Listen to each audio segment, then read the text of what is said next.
안녕하세요. 문화조청장 최영찬입니다. 오늘 제 복장을 보고 많이 당황하셨을 텐데, 오랫동안 기다린 44억 원의 발굴 조사 성과가 공개되는 날이라서 특별히 저도 조사단과 같은 복장으로 섰습니다.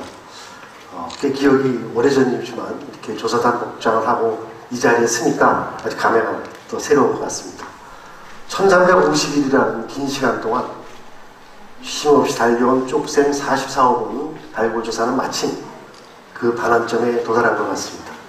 제가 그 반환점이라고 말씀드린 이유는 비록 발굴조사는 마무리되었지만 앞으로 그 성과를 바탕으로 더 나아야 할 일이 너무 많기 때문입니다. 오랜 시간을 조사한 만큼 그 성과도 탁월합니다. 신라인의 빼어난 미적 감각을 느낄 수 있는 전형적인 신라 왕족의 호화로운 장신과 함께 최상위 계층의 신라 고본에서만 나오는 다양한 일괄유물이 출토되었습니다. 쪽샘 44원 발굴조사는 외욕 조성부터 무덤을 만든 후 제사에 이르는 이러한 축조 과정을 한 개의 고분자세에서 밝혀낸 유일한 사례이기도 합니다. 또한 그동안 전혀 확인되지 못했던 훼손되기 쉬운 유기물들을 적시의 과학적, 자연과학 분석을 통해서 신라 고문의 여러 가지 상황을 이해하는 데 아주 중요한 자료를 확보할 수가 있었습니다. 자, 그럼 지금부터 이러한 오랜 연구 끝에 소개되는 오늘의 시사의 주인공을 소개하겠습니다. 처음 공개되는 인물입니다. 비단벌레 꽃잎 장식 말다리입니다.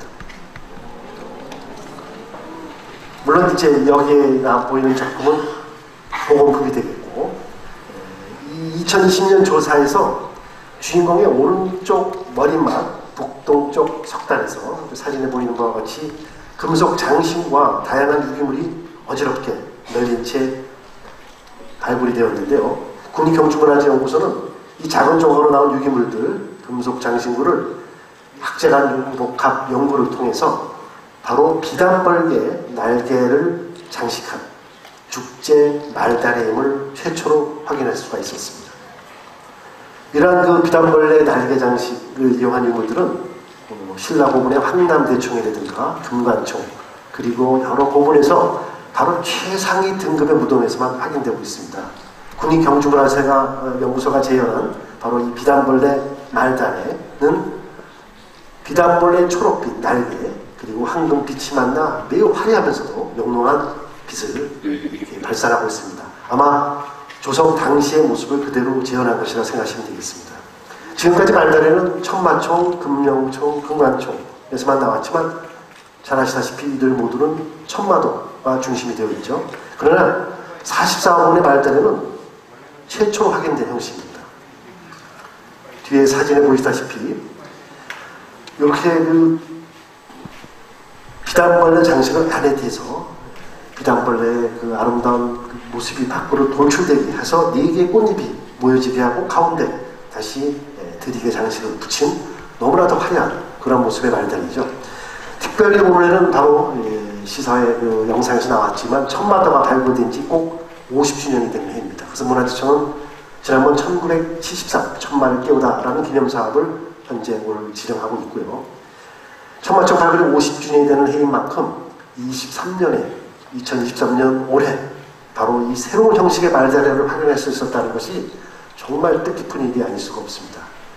천마도가 1500년 전 신라해와의 전체 작품, 신라해의 모습을 보여주는 아주 그 진술을 할 수 있다면 여기 보이는 쪽샘 44억 원의 말다리는 당시 금속공예의 최고의 기술적 역량을 보여주는 작품이라고 할 수가 있습니다.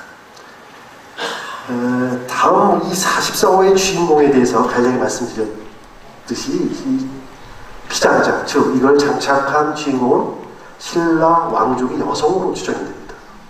그 이유는 발굴조사 과정에서 확인된 출토상을 토대로 약 130cm 정도의 작은 길을 가진 공주가 아니었을까 이렇게 추정을 합니다.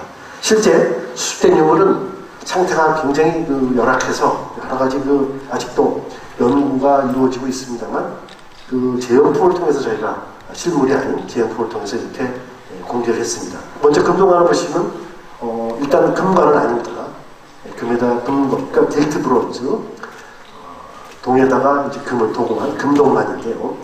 전형적인 출자형 장식과 이렇게 수식을 다룬 금관인데 굉장히 작은 크기라는 걸 느낄 수가 있으실 겁니다. 그리고 특별히 이 금동 안에는, 관 안에서는 마직물, 변직물 등 같은 직물을 댄 것을 확인할 수가 있는 또 최초의 사례가 나왔습니다.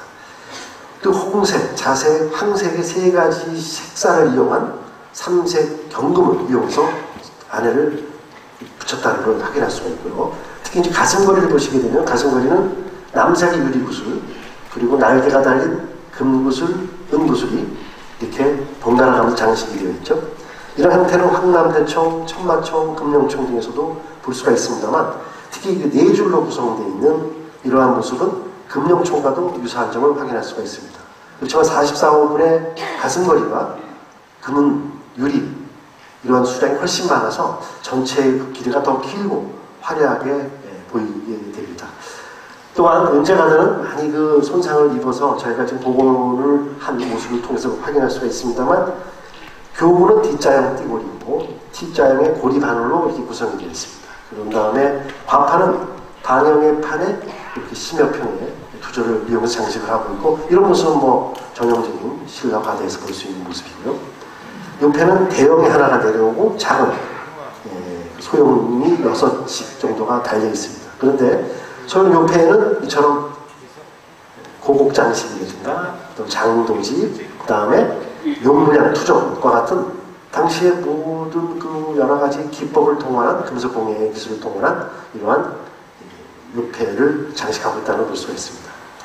특히 여기 보이시는 금동신발, 금동신발은 발에서 나온 것이 아니라 주인공의 머리 맞춰서 출퇴가 되었는데 아마 전형적인 신라 신발의 모습을 갖추고 있습니다만 잔종 상태가 불량해서 정확하지는 않습니다. 그렇지만 복원한 결과 약 280에서 290m. 왜냐하면 290mm라는 것은 지금 신는 신발에 비교하는 것이 아니라 원래 의장, 즉 부장용으로 만들기 때문에 조금 크게 제작을 합니다만 다른 신발에 비해 상당히 작은 크기라는 것을 확인할 수가 있습니다. 그리고 이 내부에서 현재 우리가 조사한 바에 내부에서 분석한 결과 그 가죽과 비단 모직물들을 확인할 수가 있었는데요.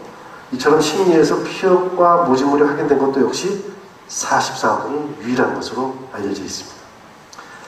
지금까지 보신 인물들을 분석한 결과 이 장신구들이라든가 신발, 금동관을 보시다시피 굉장히 작습니다. 크기가. 그 이유는 역시 이 여러 가지 장신구들이라든가 이러한 그 부장품들이 주인공을 위해서 특별히 제작한 것이라 추정할 수 있다. 바로 여기에 묻힌 주인공은 130 정도 되는 키의 10세 정도의 어린 소녀, 즉 공주였기 때문입니다. 아마 당시에 이른 나이에 세상을 떠났던 공주를 위해서 당시 왕실에서는 특별히 부작품을 제작하였고 그 부작품을 정교하게 만들고 이렇게 같이 부정으로 해서 이것이 출토된 정말 뜻깊은 저희한테 큰 자료를 안겨줬습니다만 아마 이 피장자 즉 부모의 입장에서는 어린 공주를 떠나보는 마음이 얼마나 애틋하고 비통한 심정이었는지 이해가 될 것 같습니다. 제가 오늘 간략하게 말씀드린 쪽셈 44호분 출토유물은 말달에, 보시다시피 말달에 그리고 이런 장착 유물에 대해서 간략하게 설명을 드렸습니다만 더 자세한 내용과 아주 여기에 나오는 여러 가지 깊은 얘기는 쪽셈 44번 발굴조사단의 직접 발굴을 담당한 정인태 학예사가 더욱 자세하게 더 재밌게 설명드리도록 하겠습니다. 감사합니다.